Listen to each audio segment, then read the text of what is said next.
Saygıdeğer valim, değerli misafirler. Cenab-ı Hak eşrefi mahlukat olarak yaratır. Yaratılmışların en şereflisi olarak bu payeyi insanoğluna verir. Ama baki olan kendisidir ve yarattığı, ruhundan üflediği, varlık sahnesine getirdiği her şey için ise fanilik elbisesi giydirir. Her şey fanidir, geçicidir ve yok olucudur. Sadece Cenab-ı Hak bakidir, ezeli ve ebedidir.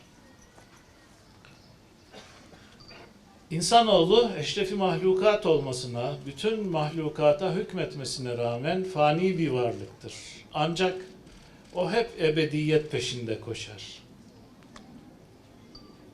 Ama nihayetinde muvakkat ömrünü tamamladığında ebedi aleme geçiş kaçınılmazdır. O halde insanoğlu ebediyeti yakalamak için ne yapması gerekir? İnsanoğlu madem kendisi fani bir varlıktır, o zaman ebediyetin peşinde koşarken, kalıcı olmanın arzusunda ise kalıcı eserler bırakması gerekir yeryüzünde. Ta ki kıyamete kadar insanlığın hizmetinde, varlığın hizmetinde, yaratıcının hizmetinde, yaratıcının insanlara rehber olarak gönderdiği yüce peygamberin hizmetinde devam edecek kalıcı eserler bırakmak insanı bu alemde baki kılar. Onun için demez miyiz baki kalan kubbede hoş bir sadaymış. Bu fani kubbede baki bir sada bırakmak istiyorsak, sadakayı cariye dediğimiz kıyamete kadar hayır ve iyilik adına, güzellik adına hizmet verecek kalıcı eserler bırakmak en güzelidir. Ve insana beka perdesini, yolunu açacak olan da budur. Sadakayı cariye, hayırlı evlat, geride bırakılmış ilim, Efendimizin, sevgili peygamberimizin bizlere ebediyet kapısını aralamak için gösterdiği yol işte bunlardır. Sayın Valimiz işaret ettiler. Biz bir vakıf medeniyetiyiz. Evet, yurdumuzu, her yeri, bu bayrağın dalgalandığı her noktayı, bu ezanların okunduğu her mekanları biz imar ederiz. Çünkü Cenab-ı Hak sizi topraktan yarattı ve oranın imarıyla memur kıldı buyurur. Bize ebediyet yolunu açacak bu yaşadığımız alanı, bu fani geçici dünyayı ebedi kılabilmek için hayırlı, güzel ameller bırakabilmektir geride. Evet, biz bir vakıf medeniyetiyiz. Ama bu sadece taşla, toprakla, binayla değil. Bizim asıl vakıf medeniyeti olmamızı sağlayan şey bizim vakıf insanlarımızdır. Hayatının her anını güzelliğe, her anını iyiliğe, her anını insanlığın, toplumun, içinde yaşadığı toplumun hayrına harcayan vakıf insanlar işte bu ebediyet arzusunu ve bu toplumun imarını hiçbir gün aksatmadan yapan insanlardır. Allah'a binlerce hamdü senalar olsun. Ülkemiz böylesi vakıf insanlarla dolu. Bugün burada da görüyoruz ki bu kutlu şehrimiz, bu maneviyat yüklü şehrimiz Bolu'da bu vakıf insanlardan nasibini almış ve bu toprakların imarı için her türlü fedakarlıktan kaçınmayan bu muazzez dostlarımız da bu topraklarda mevcut. Cenab-ı Hakk'a ne kadar hamdü sena etsek azdır. Saygıdeğer valim, değerli misafirler.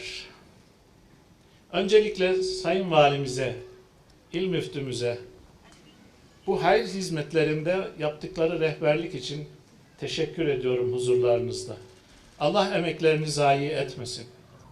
Toplumumuzu, nesillerimizi ayakta tutmak için sadece fiziki imar yetmiyor. Yavrularımızı doğduğu andan itibaren, hani Efendimiz buyuruyor ya, bir çocuk İslam fıtratı üzere doğar. Ondan sonrası onun ailesinin yönlendirmesine kalır. Biz yavrularımızı, gençlerimizi, insanımızı, toplumumuzu, bu aziz vatanı imanımızın gereği olarak, kültürümüzün, milliyetimizin, inancımızın gereği olarak Yüce Kitabımız Kur'an'ın rehberliğinde bir hayata, sevgili Peygamberimiz, Rahmet Peygamberi Efendimizin ahlakı hamidesine yönlendirecek bir eğitim, öğretim anlayışıyla toplumumuzu irşad etmek, onları doğru ve sahih dini bilgiyle ulaştırmak onlara ve toplumumuzu maneviyat ve milli kültürümüze dayalı olarak inşa etmek adına memuruz, görevliyiz. Ve bunun için de fiziki imkanlara, fiziki şartlara, mekanlara ihtiyacımız var. Ve bu konuda saygıdeğer Cumhurbaşkanımızın her defasında söylediği gibi taş üstüne koyanın bizlerde saygısı, hürmeti sonsuzdur. Allah ebeden hepsinden razı olsun. Ben bu duygularla bugün bu kutlu günde, bu hayırlı hizmetlerin açılışında Bolu şehrimizde sizlerle bir arada olmaktan son derece mutlu oldum. Şükran plaketlerimizi takdim etmek üzere Diyanet İşleri Başkanımız Profesör Doktor Sayın Safi Arpaguş Beyefendinin sahneyi teşriflerini arz ederim efendim.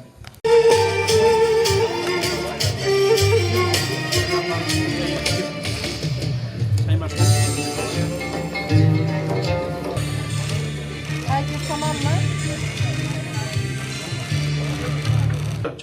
Şuradaki açılan Hatice Ana Değerli Eğitim Merkezi olmak üzere Ya Rabbi açılışı yapılan bütün mekanları ilimize, bölgemize hayırlara vesile eyle Ya Rabbi. Amin. Ya Rabbi bu hizmetleri ameli salihimiz eyle Ya Rabbi. Ya Rabbel Alemin bizleri her zaman senin yolunda, senin rızanı elde eden ve halkın duasını kazanan insanlar olabilmeyi bizlere nasip eyle Ya Rabbi. Bu vesileyle günahlarımızın affını diliyoruz, günahlarımızı affeyle. Geçmişlerimize rahmet eyle Ya Rabbi. Sübhane Rabbike Rabbil İzzeti amma yasifun. Ve selamun alel murselin. Velhamdülillahi Rabbil alemin. Bütün hayırların, güzelliklerin kabulü için, geçmişlerimize, aziz şehitlerimize rahmet olması için, gençlerimizin, yavrularımızın dini mübini İslam'a hadim olması için, Allah rızası için El Fatiha. Efendim, Allah bu hizmetleri daim eylesin, hayırlı mübarek eylesin, şehrimize, insanımıza nice hizmetleri, güzelliklere vesile kılsın inşallah. Besmele ile açalım. Ya Allah, Bismillah, Allah hayırlı mübarek eylesin. Buyurun.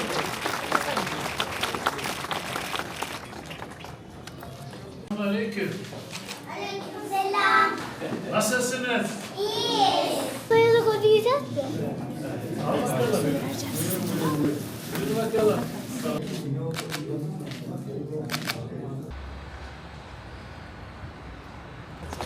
Şeref verdiniz. Teşekkür ederim. Sağ olun.